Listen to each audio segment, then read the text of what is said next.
everybody? It is Coach Paul here from Rise Above Fitness here in Shorewood, and I'm gonna basically break down this one question that as a coach I get literally all the time, and it drives me nuts because it's never as black and white as people make it out to be, even though they think that's what it's going to be. So that big question that everybody asks me, especially when I'm working out with them, is what weight should I pick?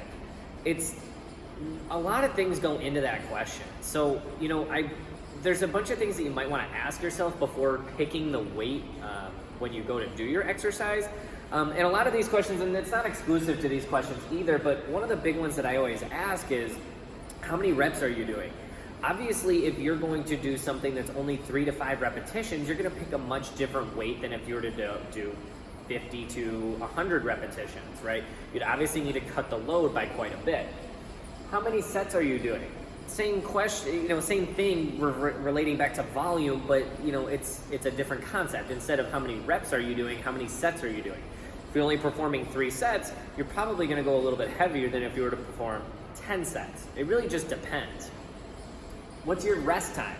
Again, it breaks down to what kind of intensity you're trying to give. If you're only giving yourself 30 seconds of rest instead of a minute, minute and a half, 2 minutes, 3, 5 minutes, that's going to basically kind of gear you in the correct direction when choosing your weight. So if you have a really short rest period, yes, your first set may not be hard, but that's not what's hard about short rest periods. It's about giving yourself little to no rest to then instantly start stimulating yourself again. So you're gonna probably have to go a little bit lighter or on the lighter side when you're choosing a lower rest period. What's your intensity? This is a big one, especially for someone who works out 6 to 7 days a week. You wouldn't wanna give 100% all the time. Me specifically, I have what I call low intensity days where I will still do weightlifting, but I won't actually push myself to my absolute limitation because it's gonna put me into an overly sympathetic state. Sometimes I'll actually use exercise just to practice or to work on my form. And you bet your butt, I'm not going to, load myself up with tons of weight if I'm just practicing my movement. What's your tempo? This one is probably the biggest one. For someone who moves really fast and explosive, you should be able to lift a little bit heavier. But let's say you're in a hypertrophy phase. Hypertrophy basically just means building muscle, and the tempo for hypertrophy is a slow controlled descent, up to 4 seconds long. If you think about 4 seconds as a descent, that's a long time. So if you're normally squatting like a 1 second tempo at 500 pounds, and then I tell you, okay, you have to squat at a 4 second tempo, all of a sudden you have to go a lot slower, which is gonna cause you to probably lift a lot less weight.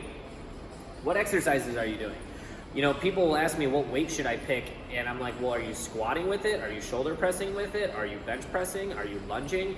All of those things, or all of those exercises would basically steer you in a direction for specific weights for that particular exercise. And it usually will never be the same. Unilateral exercises, generally speaking, are gonna be on the lighter side compared to bilateral movements. The last thing that I didn't write up here that I do want you to keep in mind is that you have to remember that every day is going to be different. If you have a day where you get 8 to 10 hours of sleep and you're feeling really good, you were eating healthy, and you step in the gym and you kill it and you slay those weights, you are now setting the bar very high for yourself. But that's like a perfect day scenario. Well, every day is not perfect. What if you have a day that is, let's say, really crappy? You accidentally drank too much the night before, you had a wedding, and you're really hungover the next day, and you need to go to the gym. Should you push as heavy as you can? Probably not. The reality is what you do outside of the gym plays a bigger role in what you do inside the gym than most people think. So when you ask your coach, what weight should I pick? Really, you should be asking yourself all of these questions in order to get your own answer.